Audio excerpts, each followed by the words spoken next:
E aí, galera, beleza? Como é que vocês estão? Meus amigos, o vídeo hoje tá cheio de coisa pra gente comentar, mas só dividir em 3 partes. Quero começar falando sobre Jair Messias Bolsonaro e aí trazer as narrativas descaradas das últimas horas. Quero mostrar algumas coisinhas que aconteceram. Quero também mostrar pra vocês uma notícia interessante.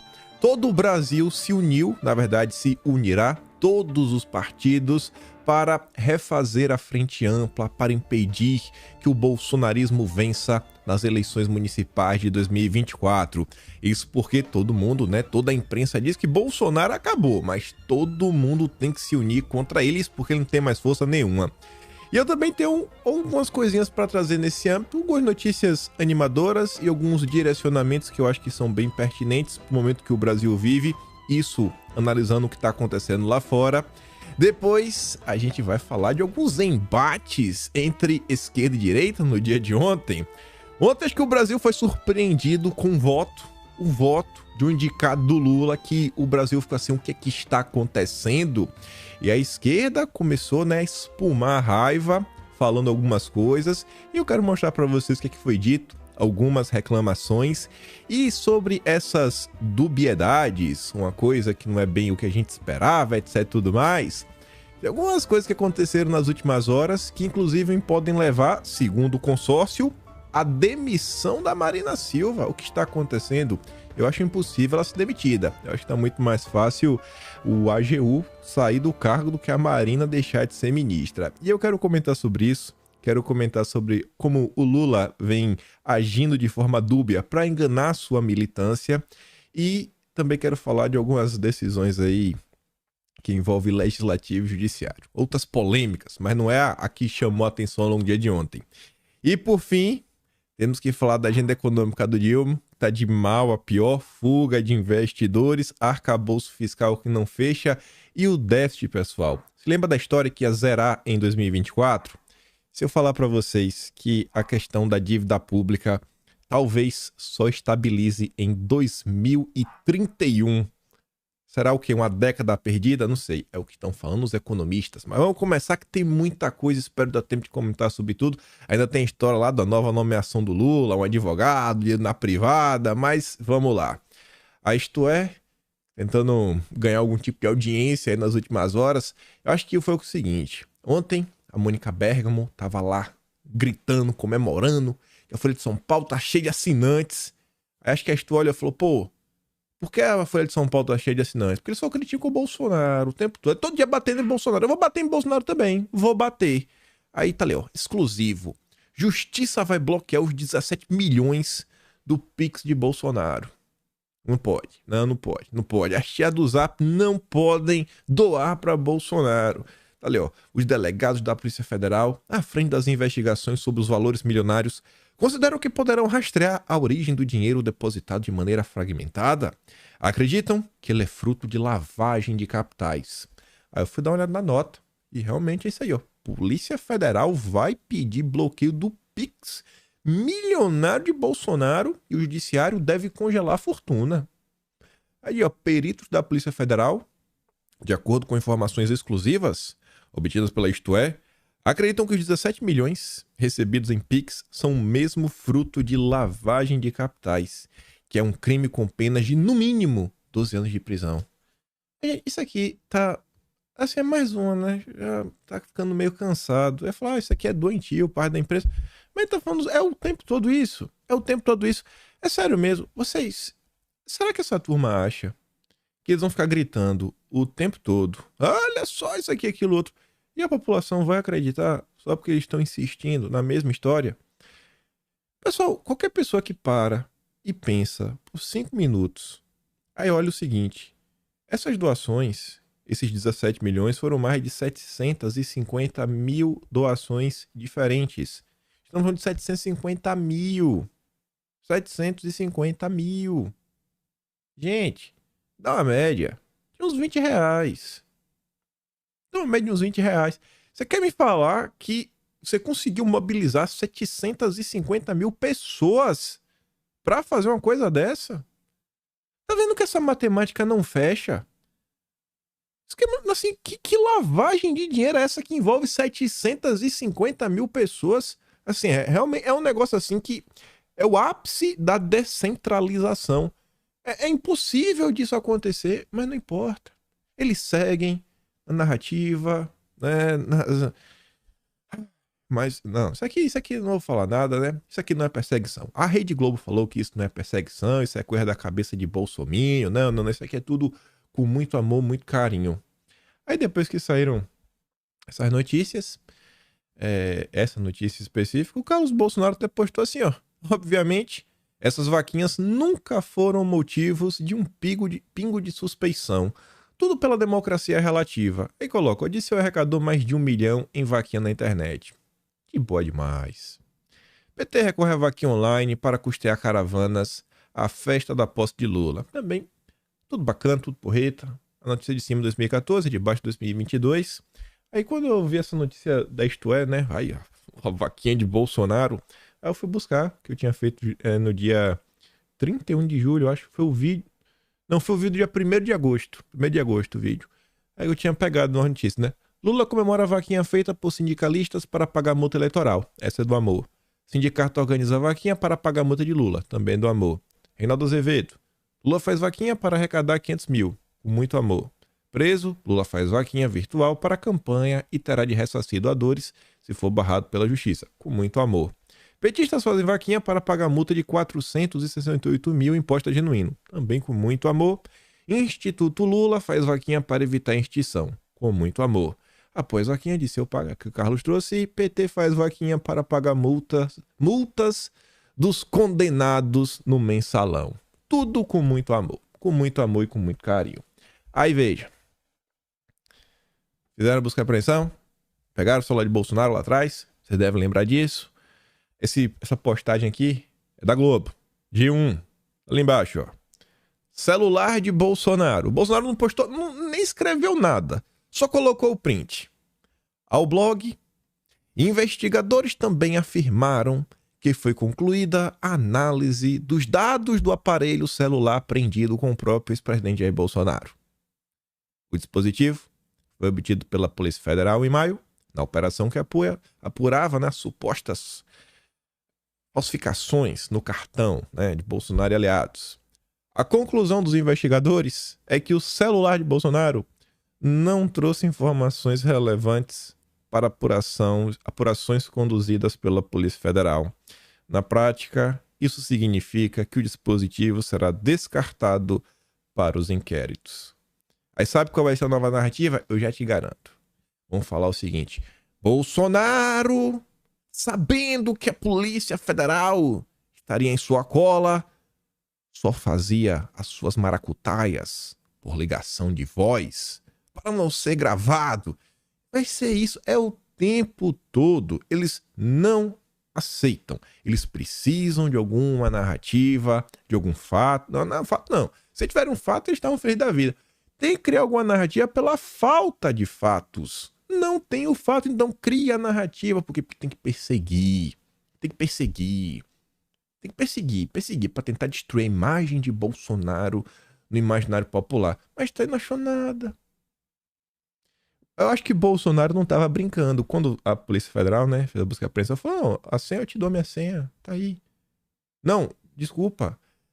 Na época tinha saído notícia, falou o seguinte, que a polícia pega o celular tá com senha, etc, tudo mais.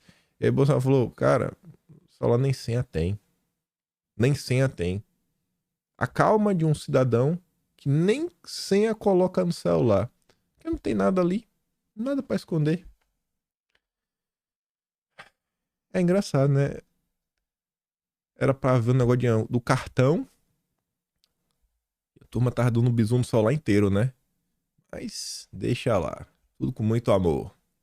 Aí veja. Mas isso daqui, olha só. Não.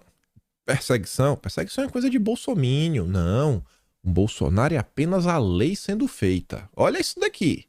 Vereador é multado por interação com baleia.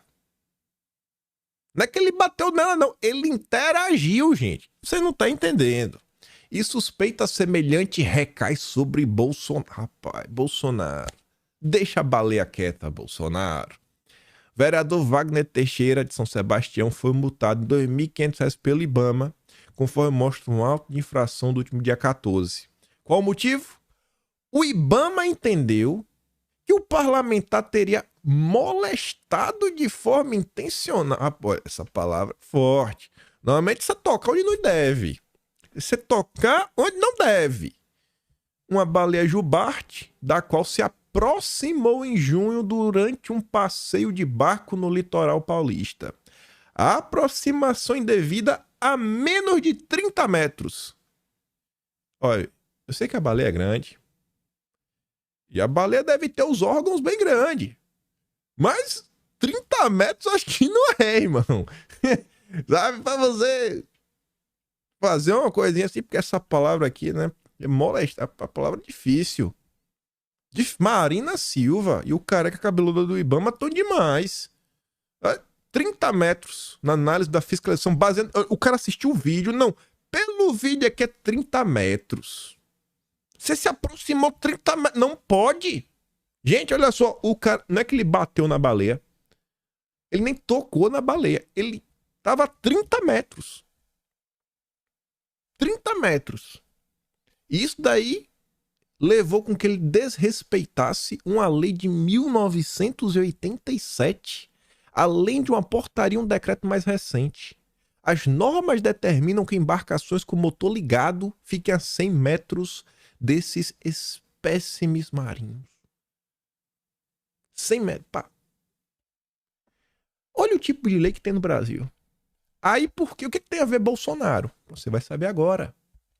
Além de Teixeira, o IBAMA suspeita que Jair Bolsonaro teria incorrido na mesma irregularidade. O ex-presidente passou férias de Corpus Christi no litoral do norte de São Paulo e pilotava um jet ski na mesma região onde foi registrado o avistamento de baleias em que houve o episódio de Teixeira. Lá vai Bolsonaro e as baleias.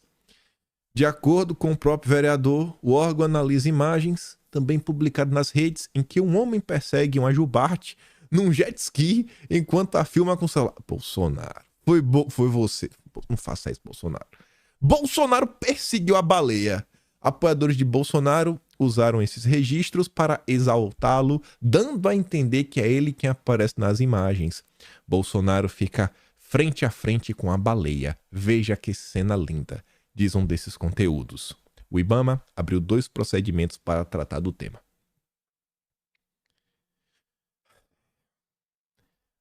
Ontem foi a história dos memes.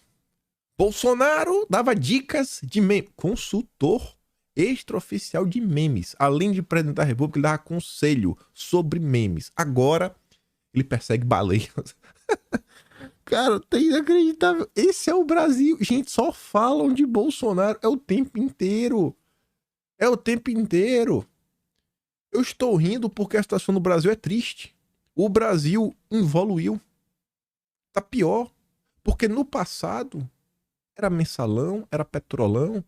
Você vê que a coisa tava melhorando em prol de um país melhor. E hoje não, tá muito perigoso. É baleia. O cara tá perseguindo baleias. É o Estado Democrático de Direito que está em risco. São as baleias. Vocês não... Me sejam sinceros. Vocês não gostavam mais no Brasil. O Brasil era mais seguro quando tinha um petrolão. Agora temos um ex-presidente que persegue baleias. Não dá, Bolsonaro. Vou lhe denunciar para a Noruega. Aí vem a turma da Globo News. Narrativa. A gente fica impressionado com a cegueira de algum dos seguidores de Bolsonaro. Nós estamos vendo. Estamos vendo Bolsonaro perseguir as baleias, que rejeitam todas as informações de outras fontes. Bom, até agora eu acho que eu só trouxe notícia da Globo da Istoé, que é do consórcio. E ficam consumindo informações que agora são produzidas pelos núcleos mais diversos do bolsonarismo. Pô, eu tenho uma audiência, eu acho que se duvidar até maior da Globo News. E, pelo que me conste, eu sou os notícias do consórcio. Então, bom, tem uma grande massa aí de bolsominions que está consumindo as notícias do consórcio, o que prova que isso daqui é mais uma narrativa. É o ódio. É o ódio de não estar conseguindo ganhar essa batalha. Bolsonaro segue firme e forte. Aí eu tava passando no Twitter, vi uma postagem muito interessante, deveras interessante. O Henrique Soldani coloca ali um print da Veja, que na época o chefe do radar, né, da coluna radar, era o Lauro Jardim. O colunista mais badalado do Globo nos dias de hoje. A manchete era onipresença na TV. Mal sabia o Lauro Jardim que ele estava indo pro Globo no futuro próximo, né? E o Henrique Soldani fala o seguinte, que em 2014, véspera de eleições, Lauro Jardim, que hoje está no Globo, disse na Veja que o Jornal Nacional dedicava até 100 vezes mais aparições para a candidata à reeleição Dilma Rousseff. A justificativa para também disparidade entre os candidatos era de que a Dilma era presidente. Não, a Dilma aparece mais porque ela é presidente. Essa era a narrativa. Aqui a imagem está meio ruim, eu fui atrás da notícia mais bonitinha. Essa era a notícia, né? Onipresença na TV. Tempo de TV é ouro para os políticos. E não está se falando aqui dos minutos do horário eleitoral gratuito, disputados em tenebrosas negociações entre partidos, mas de suas aparições em telejornais. Aí falava que no final de novembro, Aécio Neves levou à cúpula da Globo uma medição que sua equipe realizou nos telejornais exibidos em outubro pela líder de audiência. A pesquisa revelou que Dilma Rousseff aparecera um total de 42 minutos, enquanto Eduardo Campos virara assunto por 7 minutos e Aécio por 22 segundos. É dura a vida de um candidato de oposição. Mas Dilma é presidente, não há como deixar de ser notícia no telejornal, mesmo com parte de sua agenda já voltada para a reeleição. Aí o Henrique continua, que se fosse ali, né, já tá interessante, mas fica melhor ainda. Naquele ano, 2013, ou talvez 2014, não tô na dúvida agora, mas enfim, o governo despejou 2,456 bilhões de reais em publicidade estatal. Essa época o consórcio era feliz. Era a época das megaproduções. Era a época dos grandes cachês. Quase 2,5 bilhão. Eita, rapaz. Agora, o ano é 2023 e o Grupo Globo dedica até 100 vezes mais aparições negativas ao presidente Jair Bolsonaro. E ele diz, ó, quem paga a banda escolhe a música. Tá ali, né? A presidente Dilma Rousseff patrocinou em 2015 a maior queda da história no valor de gastos com propaganda estatal federal desde o ano 2000, que é quando essa estatística começou a ser coletada. O 2,5 bi foi em 2015. Aí, junta com essa notícia, aí você entende o ódio da Globo, o ódio do PT, o ódio de todo mundo. Isso aqui é mais, o que é que mais falta pra turma entender? Que assim, irmão, não adianta. Porque uma vez que você acorda, uma vez que você entende que tem um lado da sociedade que eles querem que a família deles seja estruturada, que os filhos deles tenham uma boa educação, que eles possam ter um jatinho e emitir muito carbono enquanto você não pode comer carne. Quando as pessoas entendem isso, cara, ela não vai mais voltar pra caixinha, não tem como. Acordou, você não volta mais a dormir. Não adianta. Não adianta. Então, pode falar o que for, pode reclamar, pode chorar. Cara, as pessoas que despertaram pro que o consórcio está fazendo, pro que é o PT, pro que é a turma da esquerda, pro que são esses partidos do centro democrático, não vão mais cair nessa esparrela. E por isso que cada vez mais eles precisam utilizar a força do establishment e a força da máquina para reprimir a vontade popular. Você vê, ó, partidos debatem frente para isolar bolsonarismo nas eleições municipais. Só tem um partido, que tem alguns candidatos de direita, que é o PL. Desculpa, não vou ser justo. Tem pessoas que são à direita que estão em outros partidos. Pessoas que realmente são de direita. Tem lá o Macron que tá... Tô ficando na dúvida se é o... Acho que tá no Podemos. Toda vez eu me atrapalho. Mas tem o Zucco, tá no Republicanos. Tem o Diego Garcia, tá no Republicanos. O republicano tá daquele jeito. Só esperando o Lula dar espaço para virar ministro, né? Não é um ministério. Mas tem partidos. Mas majoritariamente, qual é o partido de Bolsonaro? É o PL.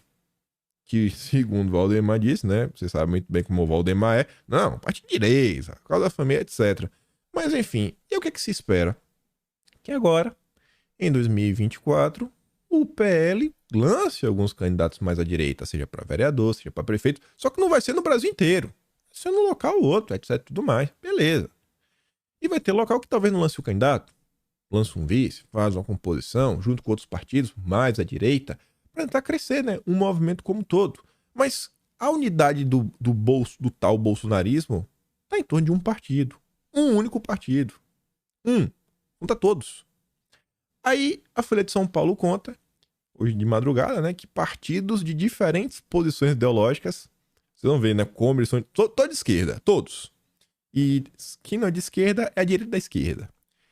Começaram a debater a formação de uma frente para isolar candidatos bolsonaristas nas eleições para prefeito em todo o país no ano que vem. A proposta, as legendas, em sua maioria da órbita do Lula, foi lançada pelo grupo Direitos Já, Fórum da Democracia, que era o cara que era o fundador do subgrupo dentro do PSDB, Esquerda pra Valer. Fernando Rodrigues, esqueci agora o nome do rapaz. Mas ele fez vários encontros com o general Santos Cruz, junto com Luciano Huck, Ilona Zabó, só a nata do establishment, né? As pessoas que não são nem de esquerda nem de direita, né? Que são 100% de esquerda. Uma reunião, chamada pelo fórum na semana passada em São Paulo, serviu para as primeiras discussões. O plano é incentivar a aglutinação dos partidos em cidades onde radicais que difundem o ideário do ex-presidente Jair Bolsonaro têm uma chance de vitória e construir candidaturas unificadas. É a frente ampla.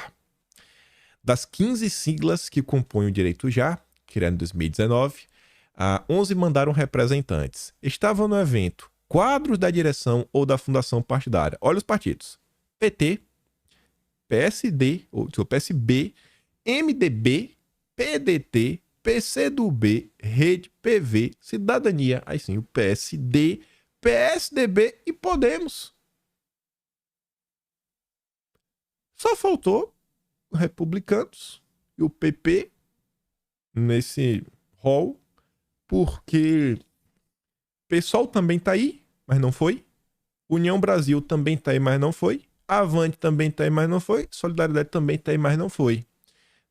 Mas vamos ver se vão se juntar ou não essa estratégia. O PSOL foi o único que entrou em contato, disse a reportagem que se ausentou por estar no meio de um processo eleitoral interno, mas apoia todos os esforços contra a extrema-direita. Que país é esse que o MDB consegue estar unido ao PSOL? Que o PSD consegue estar unido com o PT? Gente, que diferença ideológica que existe? Todos pensam iguais. Todos estão a favor das elites. A reunião contou com pessoas desse segmento, né? Como as presidentes do Conselho de Fundação Tite Setúbal, né? Neca Setúbal. A Neca, amiga da Marina. Da família aí dos grandes acionistas do Itaú Unibanco, né? Do Movimento Todos pela Educação, turma do Lema, Priscila Cruz, advogado do Alfredo Vardi, amigo do Boulos, tá com Reinaldo Azevedo. Toda essa turma unida, toda elite brasileira, tu vai entender? Quanto que os bolsonaristas, que tem o quê? Nada, só tem o quê? Voto, apoio popular e defende as ideias, né, de dar poderes e dar voz à população que ama o Brasil. Aí isso é uma interessante sobre a eleição, falando de São Paulo. Nunes e Bolsonaro. Ricardo Nunes recebeu na segunda-feira sua melhora nas pesquisas encomendadas por sua equipe. Entre os fatores está a sua aproximação recente com Bolsonaro. Fizeram 5 agendas públicas juntos. E aí eu li isso aqui e falei, rapaz, não acredito. Finalmente, a Globo fez questão de deixar claro que o Ricardo Nunes só ganhou popularidade. Na boa, só ganhou popularidade porque apareceu lá de Bolsonaro. Uma maior exposição. Que ação, rapaz. Que ação. Ninguém nem sabia quem era o prefeito. Agora sabe porque sai notícia. Aí Ricardo Nunes está com o Bolsonaro. Procura a manchete que tem um Nunes e que não tem a Bolsonaro. Ou não tem uma coisa do Nunes falando sobre Bolsonaro. Ou uma coisa do Nunes com o PL de Bolsonaro. É só isso. É por isso que ele ganhou algum tipo de notoriedade. Por causa de Bolsonaro. Ele não tem voto. É um total desconhecido. Fiquei surpreso de ver a Globo reconhecendo. Porque realmente, né? Ele só ganhou notoriedade por causa de Bolsonaro. E aí depois trazendo algumas falas que ele fez sobre Bolsonaro nas últimas horas, com diversas coisas. Ontem, o Trump bateu uma foto aí, pra lá de inusitada. Ontem foi fichado lá na prisão. Vou quero mostrar pra vocês. Só que antes, olha essa manchete. Se mudar algumas palavras, parece até Brasil, né? Trump é preso por associação criminosa e conspiração eleitoral. Ele é alvo de 4 acusações criminais. Cada processo, no entanto, rende para ele milhões de dólares em doações feitas por apoiadores convencidos de que ele é vítima de uma caça às bruxas. Qualquer similaridade com o Brasil, né? É mera coincidência, porque o Brasil é o país das coincidências. E aí tá aí. Essa foi a foto que ele bateu, obviamente que ele fez de propósito nessa foto, levantando as sobrancelhas. Eu não sabia, Trump, Bolsonaro e eu temos a mesma altura, 1,90 m. Olha, mas não quero ser presidente. Deus é mais, Deus é mais. Me deixa quieto. Estou de boa. Aqui dá pra mim não. É muita emoção. Já tá vendo aí, ser direita tem que ser muito corajoso, viu? Político direita tem que ser corajoso. Pra cargo executivo, meu Deus do céu. Mas tem ele ali. Botou, ó. Defensa na eleição. Nunca desista. Deixou lá o site dele. E essa foto postada às 10h38 da noite de ontem, até umas, sei lá, 5 da manhã, mais ou menos, quando bati esse print, já tinham 62,3 milhões de visualizações só no Twitter. Ele concedeu entrevista para o Tucker Carlson, conta com 280 milhões de visualizações. Você tem noção do que é isso, pessoal? 280 milhões. O Bolsonaro é popular. Bolsonaro é popular. Mas Bolsonaro não bateu 200 milhões. Aí. Eu falei, minha Nossa Senhora. O bicho tá pegando lá, viu? E eu acho que essas movimentações... E aí por isso que eu fiz questão de trazer. Estão perseguindo o cara lá. Quanto mais persegue, mais notoriedade, mais alcance, mais engajamento ele tá ganhando. Se a estratégia da esquerda no Brasil é destruir Bolsonaro, bom, olhando o que tá acontecendo nos Estados Unidos, eu acho que tá dando errado, viu? Eu acho que tá dando errado. Até porque você vê ali o tom da Rede Globo, né? Não, eu também vive numa cegueira. Vive numa cegueira, não acredita em nada do que a gente diz, etc e tudo mais. E aí que outra coisa, né? O Trump voltou. Essa é a primeira postagem dele no Twitter desde que ele foi banido. Até o Elon Musk compartilhou isso daqui. Aí, essa postagem que eu acho que é interessante por uma razão bem óbvia falando de Brasil. Vocês viram aquela nota que saiu do Financial Times, que a gente comentou em vídeo, sobre como os democratas asseguraram que tudo no Brasil ia ocorrer na melhor tranquilidade, no melhor dos cenários, vamos falar assim. Olha o discurso que vem sendo aventado pela turma da direita e assim, cara, a direita vencendo lá, pelo menos eu acho que a gente não vai ver uma notícia como a do Financial Times, de que os democratas trabalharam para garantir, né, a normalidade no Brasil.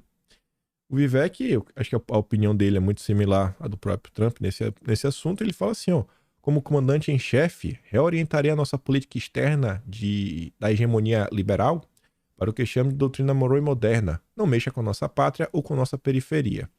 Essa é a prioridade. Todo o resto é secundário.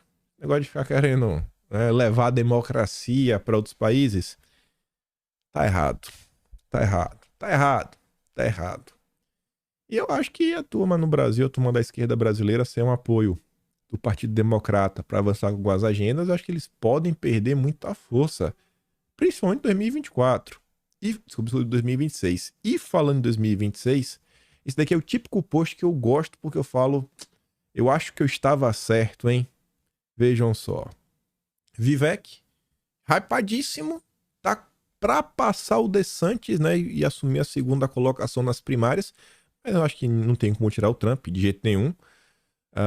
Mas enfim, depois do Trump, veio se tornar o nome mais famoso do Partido Republicano. Não era conhecido por ninguém até um dia desse. Foi pro debate, surfou, porque o que ele tá falando vem ecoando no coração das pessoas. Essa posta aqui, ó, 1,4 milhão de visualizações. Ninguém conhecia o Vivek.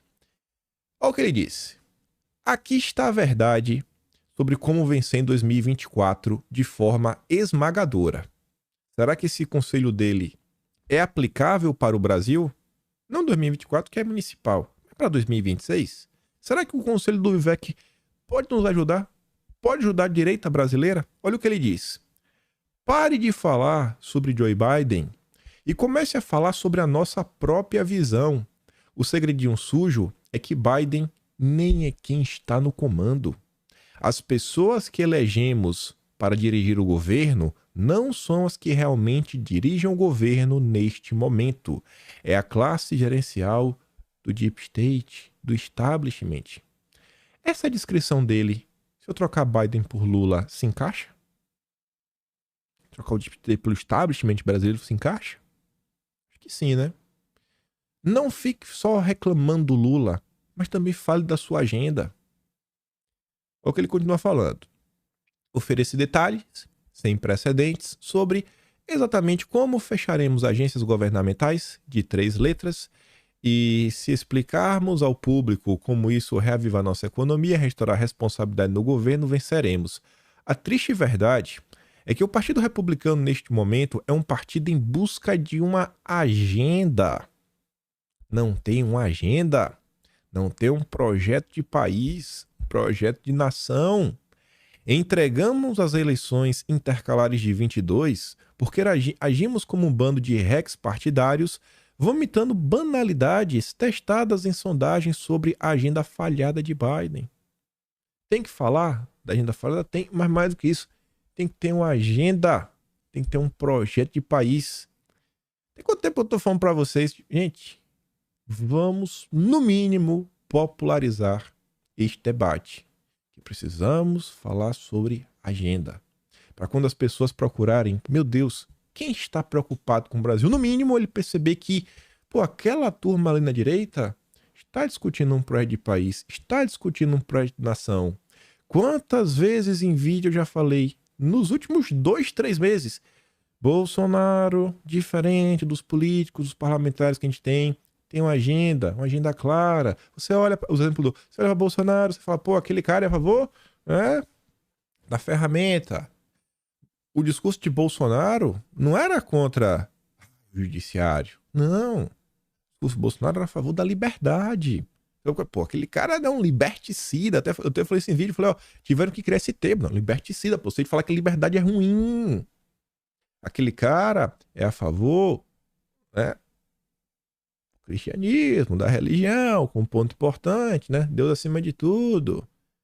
O cara é a favor do desenvolvimento nacional, né? Da soberania, contra os interesses internacionais. São aquelas pautas, caras. Segurança pública nem precisa falar. Ou seja, você olha para aquele cara, você vê uma agenda. Você vê uma agenda, você vê valores, você vê uma convicção, você vê um programa mínimo, um direcionamento. Tanto que hoje, quando a gente olha para os deputados, a gente, não, esse cara aqui é bolsonarista. Porque Bolsonaro representa uma agenda. Essa é a força. É o que reside. Aí você vê esses políticos sem sal nem açúcar, né? Qual é a agenda do Zema? Vocês conseguem me falar? Vocês conseguem me falar? Vocês já perceberam que até alguns nomes que Bolsonaro indica, a turma não sabe qual é a agenda, e quando erra alguma coisa, fala, não, é porque ele é meio liberal, né? É que ele é liberal, né? Ele é mais liberal. Ele não é muito conservador nos costumes. Não é assim que as coisas são? Então, olha a importância, gente, de ter uma agenda, de discutir sobre esses assuntos. Olha, assim, tem algumas coisas que eu não faço de forma aleatória. Eu sempre me preocupo de estar trazendo, não só informação, mas trazendo a informação de algo recorrente. Porque, cara, isso daqui Eu sei que vai impactar a vida das pessoas. Vai prejudicar em algum determinado momento. Vocês estão vendo, por exemplo, a questão dessa agenda verde no Brasil. Os impactos que já estão sendo gerados. O primeiro aumento da gasolina neste ano, ele foi feito sob a justificativa de que emissão de carbono. O mesmo uso da emissão de carbono que foi utilizado para aumentar o imposto da gasolina foi utilizado para não aumentar na mesma proporção o etanol. Essa mesma ideia do planeta Terra, agenda verde, imposto do pecado, IPVA verde, regulamentação da Febraban. Olha a quantidade de coisas que estão acontecendo que pode impactar a vida do brasileiro e ele ficar mais pobre.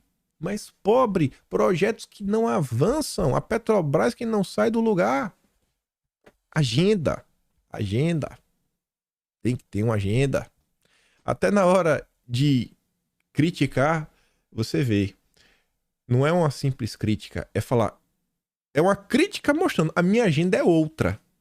Porque o BD fez aquele tweet, né? Falando que a agenda verde é real, né? Os problemas são reais. By the way, né? Se vocês não sabem, é real. Foi porque o Vivek falou no debate, falou: isso é maluquice. O Biden sentiu, teve que falar. Então, assim, nem pra isso ele falou. O Biden tá reagindo ao que ele disse. O Biden que já tá reagindo a ele. Ele falou: eu sou contra isso. Eu vou colocar o desenvolvimento nacional acima dessas situações. Acima dessas questões. E aí eu pergunto pra vocês: vocês conseguem enxergar nos parlamentares que nós temos hoje uma agenda? Eu sei que a galera vai ser contra o judiciário, porque é o que tá aí. É a ideia que passa pra população. O cara tá numa briga eterna aí contra o judiciário, né? É direito e coisa. Tá, mas e além disso? Além disso, tá mais o quê? Além deste ponto. Agenda. Agenda. Agenda. Precisa de uma agenda. Acho que a turma tá pensando, não, aquela turma ali é a favor do... não ter uma doutrinação nas escolas. Mas o resto fica meio vago. Precisamos de uma agenda.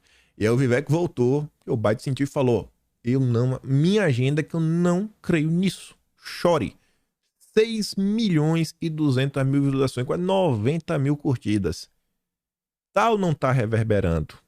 Este assunto vai chegar ao Brasil. Inclusive, esse é um dos pontos que pode levar a Marina Silva a ser demitida. A gente vai falar sobre isso e outras coisas, sobre dubiedades. Sinceridade. Se você ontem não ficou surpreso, mas você é um super analista. Porque, sério, essa decisão aqui até agora eu estou sem entender. O indicado do Lula para a mais alta corte deste Brasil, o ministro Cristiano Zanin, votou de uma forma que, pô, pessoal, parabéns, parabéns. Nesse ponto aqui, parabéns, ministro. Que Deus abençoe o senhor, a família do senhor. Sabe, são inúmeros relatos de pessoas nas redes sociais, né? Em qualquer hora de conversa que às vezes tem alguém na família, um dependente que fala todos os problemas, todas as mazelas que não só a pessoa enfrenta, né, mas a própria família, o entorno, os amigos. Então, pô, ver um posicionamento desse, um voto contrário, nossa, foi surpreendente. Foi surpreendente. E acima de tudo, algumas pessoas levantando um ponto que, assim, né? Algumas pessoas que nessa discussão, né? Acho que cabia mais ao legislativo, né? Mas independente. O ministro Cristiano Zanin fala que a mera descriminalização da coisa, né? Meio que é para consumo, pode agravar a situação que enfrentamos. Em determinado momento ele fala, pô, a função do Estado é garantir, pô, o bem comum, a saúde pública. E a gente pode agravar, poderá contribuir ainda mais para o agravamento desse problema de saúde. Choquei. Hashtag choquei, ministro. Parabéns pro senhor. Nesse ponto aqui, parabéns. Parabéns de coração mesmo. Aí a Folha de São Paulo soltou a notícia.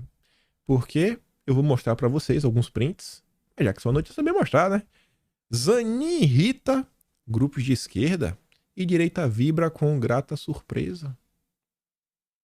Grupos de troca de mensagem de políticos do PT e de esquerda entraram em polvorosa na tarde e noite desta quinta. De acordo com relatos feitos à Folha, nas trocas de mensagens, o voto foi chamado de lastimável e até trágico. Militantes petistas também estenderam críticas a Lula, afirmando que, na indicação, o presidente não pesou as opiniões do ministro sobre temas caros para a base do PT, como as questões sociais. Outro integrante da cúpula do partido diz que Lula tem histórico de erros nas indicações para a corte, mas destacou ser ainda cedo para uma conclusão sobre desempenho. E é que eu concordo com ele também, né? Foi uma. Nesse ponto aqui, parabéns, mas ninguém vai falar que o Zanin é um bolsonarista, né? Pelo amor de Deus, pelo amor de Deus. Na condição de anonimato, deputados petistas lembram que ele realça em sua biografia o fato de ser casado com a mesma mulher há 20 anos e que demonstra ser conservador e apegado ao formalismo, tendo apenas compromisso com Lula e com questões relativas ao regime democrático. Um dos poucos a comentar abertamente o voto do ministro, o deputado Zeca Disseu, líder da bancada do PT, defendeu o Zanin e falou: "É muito cedo para fazer avaliação. Tenho plena confiança que ele será um excelente ministro." E aqui é umas postagens para vocês verem como foi a reação. Esse perfil se autodenomina apolítico. Apolítico, né? Imparcial. Opinião. A indicação do ministro Cristiano Zanin foi um terrível erro do presidente Lula. No Supremo, em termos de conservadorismo, ele só perde para Cássio Nunes e André Mendonça. Mais uma decisão absurda dele em não autorizar. Você sabe o quê?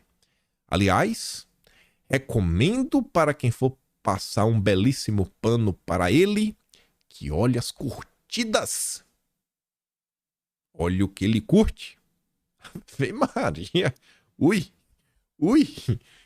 Mas aí vem ele. Aqui é a voz da razão. Aqui ninguém pode questionar. Felipe Neto.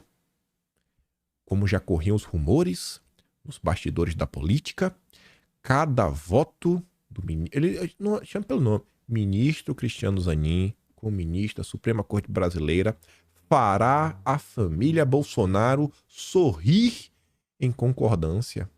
Que Deus abençoe o Felipe Neto. Felipe, eu espero que você esteja certo. Eu espero, de coração. Eu quero sorrir. Estou cansado de chorar. A gente chora todo dia. Todo dia a gente chora. O cara que votou contra que para... Meu Deus do céu. Aí não foi esse não. Felipe Neto tava com muito ódio no coração. Botou ali, ó.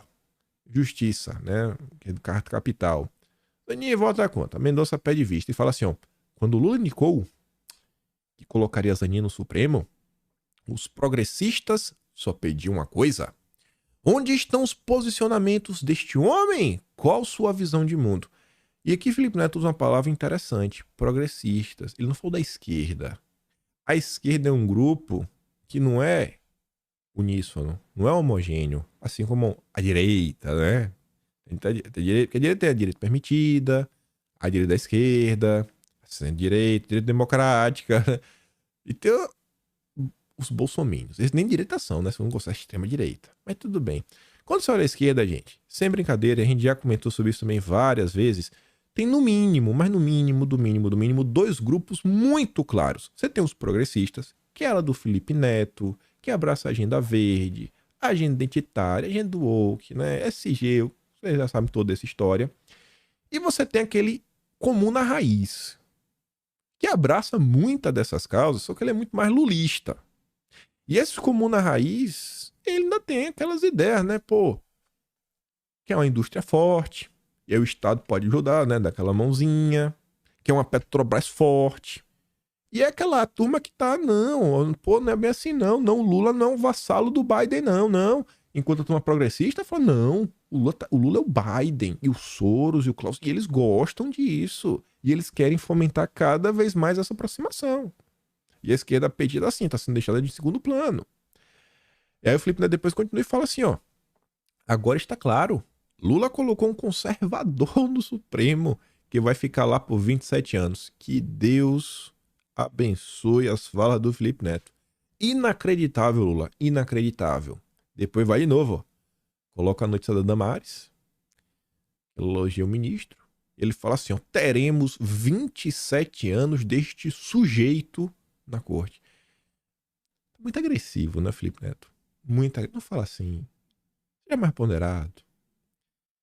Defenderei o voto no Lula em 2022 até o fim, mas classifico esse como seu maior erro até agora. Imperdoável, inexplicável e inaceitável. Temos agora 3 ministros ultraconservadores na corte. Tá difícil. E aí que entra no ponto da dubiedade, que eu também tô falando para vocês, pessoal, essa daqui é a tecla que machuca, mas machuca. Tanto que o Lula lá no BRICS falou, não, eu estou contra o neocolonialismo verde. Mentira! Mentira, ele é um vassalo. Ele falou para tentar acalmar a própria base que está surtando com o que ele está fazendo. Aí veja isso daqui. Governo vê alto risco de disputa pela exploração na foz do Amazonas ser judicializada. Vai pro judiciário, confusão, briga. Marina contra Jorge Messias da AGU. O governo já vê um cenário em que a disputa pela exploração de petróleo na foz do Amazonas será judicializada. A avaliação, segundo apurou o painel, é que a tentativa de conciliação proposta pela AGU sobre o tema não trará resultado. Há inclusive dúvidas se o Ministério do Meio Ambiente e o IBAMA aceitarão nem discutir, nem dialogar eles vão. Não tem conversa. Não tem. A Marina falou que não existe conciliação em questões técnicas. Quem diz é a Folha de São Paulo. Dentro do governo, avalia-se que uma disputa judicial entre os dois órgãos estatais teria consequências perigosas e provavelmente levaria à saída de Marina do Ministério. Demissão da Marina. Lula? O que você está fazendo, rapaz? Vai ou não vai demitir? Vai peitar o Biden? Tem certeza? Tem certeza, Lula? Marina liquida acórdão sobre pesquisa de petróleo na Amazônia. Aí a nota da Veja fala que o argumento utilizado pelo Messias da AGU é essencialmente político. Não é técnico. Marina só lida com coisas técnicas e o Messias agiu de forma política. Na prática, sugeriu um acordão, né? Não, acordão, tá sem um acento. Um acordão, e com isso entrou em rota de colisão com Marina Silva. Ela retrucou a audiência pública no Senado nesta quarta. Não existe conciliação para a questão técnica. Messias não resolveu o problema, ao contrário, criou outro. E ainda amplificou o ruído dentro e fora do governo sobre o futuro da Petrobras. E esse é um racha na esquerda. Tinha que ser explorado. Uma oportunidade única. Mas nossos deputados estão perdendo tempo com isso. Isso aqui tá machucando. Isso aqui tá uma pedra no sapato. Eu tô vendo. O cenário da reforma tributária. Vai ter que aparecer Bolsonaro para falar o óbvio. Lula traiu o Brasil. Lula traiu a soberania nacional. Lula está impedindo o desenvolvimento da Petrobras. Aí vai ser aquele choro, ranger de dentes. Aí todo mundo vai começar, né, a replicar Bolsonaro com palavras diferentes para tentar surfar o engajamento. Eu tô vendo esse cenário acontecer, mas eu tô vendo assim, ó, num futuro muito próximo. Essa nota é interessantíssima também sobre dubiedades. E eu acho que estávamos muito certo, muito certo. Tem pelo menos uns 4 meses. Não, peraí. 5 meses. 5 meses. Que eu tô falando pra vocês. Pessoal. Lula, Venezuela e Estados Unidos é um trio de amigos. Lula tá tentando trazer a Venezuela para sentar na mesa e bater um papo com Biden. A função do Lula é validar o Maduro para o mundo. É validar, falar o Maduro é um democrata, pode voltar a fazer negócio com muito amor, com muito carinho. O Lula precisa garantir que lá, né, as eleições serão minimamente ok para poder voltar que a Venezuela, né, faça relações comerciais com os americanos. Por quê? Porque os Estados Unidos precisam comprar petróleo. Eu tô falando isso tem 5 meses. 5. E eu vou provar que tem 5 meses que eu tô falando isso. Estados Unidos negociam com Venezuela alívio das sanções em troca de eleições justas. O Lula não mandou o Celso Amorim lá só por causa do Foro de São Paulo. Não, porque o Biden pediu. O Lula é um vassalo do Biden, isso tem que ficar claro. Isso machuca a esquerda. Washington tem cogitado a ideia de aliviar sanções. Que sanções? Porque são várias. Que sanções? Para persuadir, né, o Maduro a realizar uma votação competitiva e libertar os presos políticos. As sanções agravaram a crise econômica e humanitária ao impedir as vendas de... vai poder voltar a vender petróleo, né? Parabéns, Lula. Você tá ajudando aí o Maduro e o Biden, né? Seu grande amigo, seu chefe. Aí, eu queria lembrar para vocês algumas coisas. Isso daqui está no Atlas Brasileiro, no mês de maio. A notícia era: por que Brasil e outros países se reaproximam da Venezuela de Maduro? Eu falava, né? Porém, uma questão ainda mais importante poderia estar por trás da visita do Maduro e de todo o tratamento especial que lhe foi dado pelo Lula. Eu vou construindo, né? Tudo que estava acontecendo no Brasil, porque o Maduro veio primeiro, teve uma comitiva, uma recepção, chegou alguns dias antes. Eu vou contando todos os fatos. Segundo o Globo, na primeira fonte acompanhou, aí aquilo outro. E nessa confusão aqui também teve a questão do BRICS. Que o Lula não queria que a Venezuela entrasse no BRICS. E eu falei, mas peraí, pô. Eu falo assim, ó, aqui já tá o primeiro questionamento. Qual era o problema? Se Lula era o grande nome do Foro de São Paulo e é tese um aliado do BRICS, por que Lula seria contra os BRICS ocupar um espaço na Venezuela? Porque o Globo falava, não, o Brasil tem que entrar na Venezuela, se aproximar do Maduro, porque senão a Venezuela vai se aproximar da Rússia, do Irã, da Turquia e do País Vermelho. Não pode. Eu falei, mas peraí. Se o Lula é amigo do Foro de São Paulo, é do BRICS, por que o Lula não quer que seus amigos do BRICS se aproximem da Venezuela? Não faz sentido. Porque o amigo do Lula, na verdade, seu chefe, é o Biden.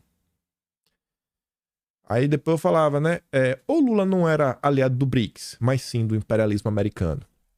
Aí eu falava assim, ó, era no mínimo intrigante ver que Lula tentava afastar a Venezuela dos BRICS exatamente no momento em que os americanos tinham interesse em reatar os negócios com os venezuelanos. Seria Lula uma espécie de gatekeeper do imperialismo, né? Validar, dar o selo de verificado que o Maduro é um democrata, logo pode comprar o seu petróleo?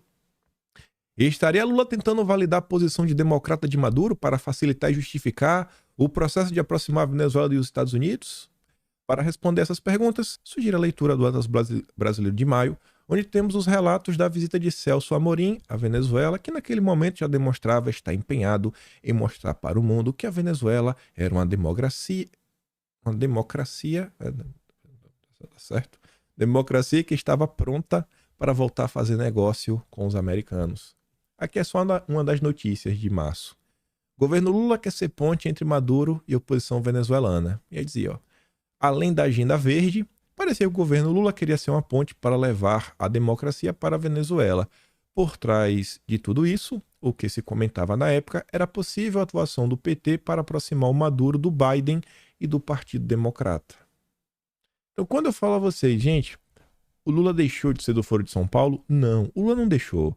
O Lula deixou de ser um comunista? Não, não deixou. Só que o Lula, além do que ele era no passado, hoje, além de tudo, ele abraçou a agenda verde, a agenda ESG, a agenda woke, e ele serve aos interesses do Biden. Se você não colocar isso na equação, você não vai entender. Ficar só gritando contra o Foro de São Paulo não explica mais o Lula. Ele tá pior. É tudo que ele era, mais isso daqui. Mais isso daqui. É disputa geopolítica que está acontecendo. Esse é o ponto. Este é o ponto de tensão. É o racha que vai acontecer na esquerda quando a máscara cair. A máscara cair. Os deputados podiam estar infernizando a vida do Dilma. Podia estar convidando a Marina, perguntando sobre a questão de explorar petróleo, colocar aí nas redes, falar, apontar. Porque o que é que a esquerda ia fazer? A esquerda ia ficar ou calada ou ia entrar na briga. Porque existem duas alas totalmente antagônicas na esquerda em relação a essa agenda verde. Antagônicas por total. Aí você vê o Lula, vassalo do Biden. Brasil define o quê? Sustentabilidade justa e reforma das instituições como tema do G20. Dá pra vocês? O governo Lula definiu os temas que nortearão a presidência brasileira do G20. Um tripé: transição energética, sustentabilidade justa e a reforma das instituições globais. Que o Lula falou esse ano, que umas 7 vezes, temos que empoderar a ONU. A ONU tomar decisões e o Congresso não poder nem rebater. É isso que a gente defende? Não, o contrário. Defendemos a soberania nacional. Defendemos o desenvolvimento. Não é transição energética. Eu defendo abundância energética. Eu quero o Brasil abundante, energia para tudo que é lado. Muito petróleo, muito gás. Quer os catamentos? Bota os catamentos também. Mas não pode ficar travando o desenvolvimento nacional, muita obra, tirar Ferrogrão do papel, um exemplo. Porque os... Não, meu Deus, não dá. São temas que travam o país. E passa por aí, inclusive, a geração de empregos. O PAC, 1,5 tri, 1,7 tri o PAC, né? Brasil precisará de 1 trilhão para cumprir acordo de Paris até 2030. Tá vendo para onde vai o PAC? 1 tri,7. Saúde e educação? 30, 40 bi. Cidades inteligentes, quase 600 bi. Transição energética, uns 600 bi. É tudo assim, bi, 600 para cima. Tá vendo aí, né? Acha que vai gerar emprego ou mais desigualdade? 1 trilhão para o carbono zero, e R$0 para a geração de empregos. E uma narrativa forte, ou seja, uma máquina de propaganda ambientalista e misantrópica será acionada para que o Brasil se torne uma ameaça planetária. Aí teremos, mais uma coincidência, né? Marco temporal. Está em discussão. A discussão nem vai dar para falar sobre a questão da agenda econômica. Marco temporal da discussão foi aprovado na Comissão de Agricultura do Senado, sem alterações. Olha a foto que a Globo usa. Só pela foto. Tu acha que a Globo... Tu já sabe qual é a opinião da Globo, né? Mas pensa no cara que não entende da política. Ele vê isso. Tu acha de que lado ele tá? O que é a Globo ou contra a Globo? Vai agora para a CCJ. O relator será um senador de direita, o Marcos Rogério. E ninguém vai questionar muito o que eu falo da direita.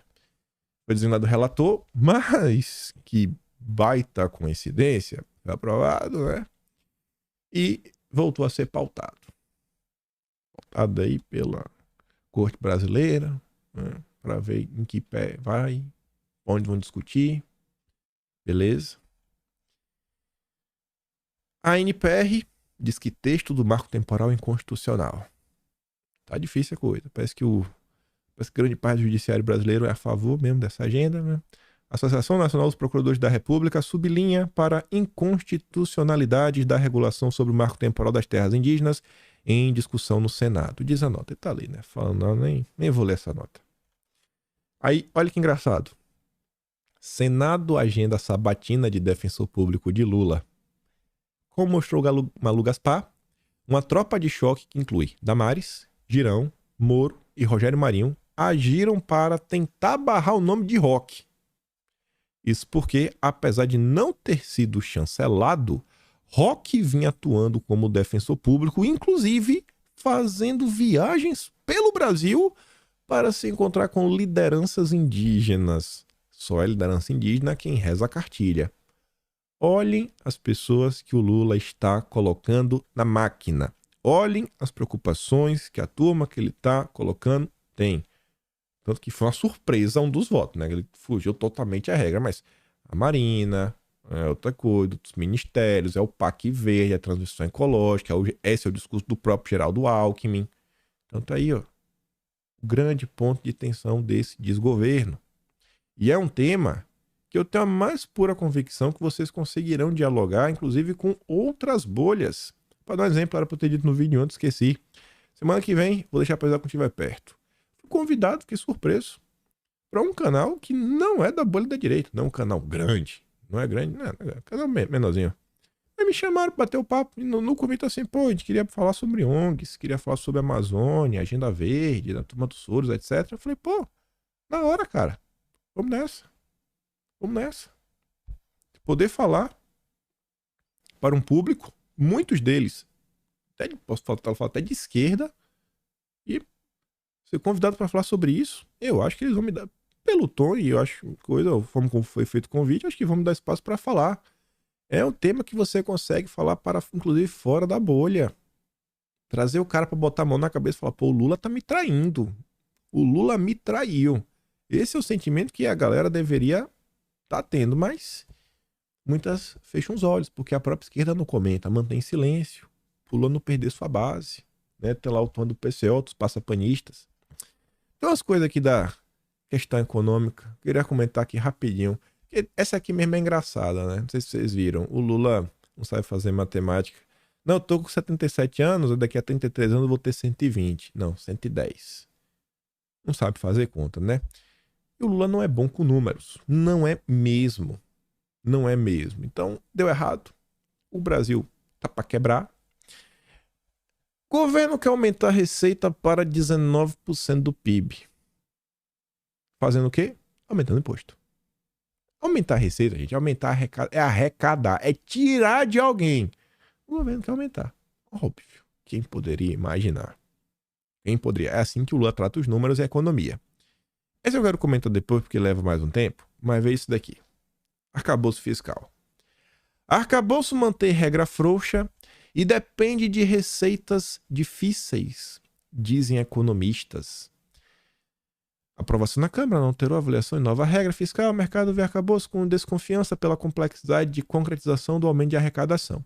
Aí fala com vários analistas, ela para tantas fala que a corretora estima um déficit primário para 2023 de 114 bi, equivalente a 1,07, a partir de 2024, sob a vigência da nova regra e com contribuição de parte dos ganhos anunciados pelo governo, espera-se queda contínua e lenta do déficit com equilíbrio fiscal alcançado apenas 2031, 2032. Equilíbrio virá em 2031. Esse é o Brasil do Lula, viu? Tá vendo aí? Para a dívida pública, a corretora projeta que deve chegar a 82,7% do PIB ao fim de 23, e acho que vai ser mais, né? Porque o próprio Tesouro está projetando que o déficit desse ano vai ser 1,5, mais ou menos. 147 bi, 1,47.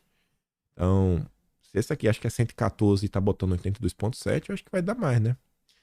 E 90,2% do PIB em 2026.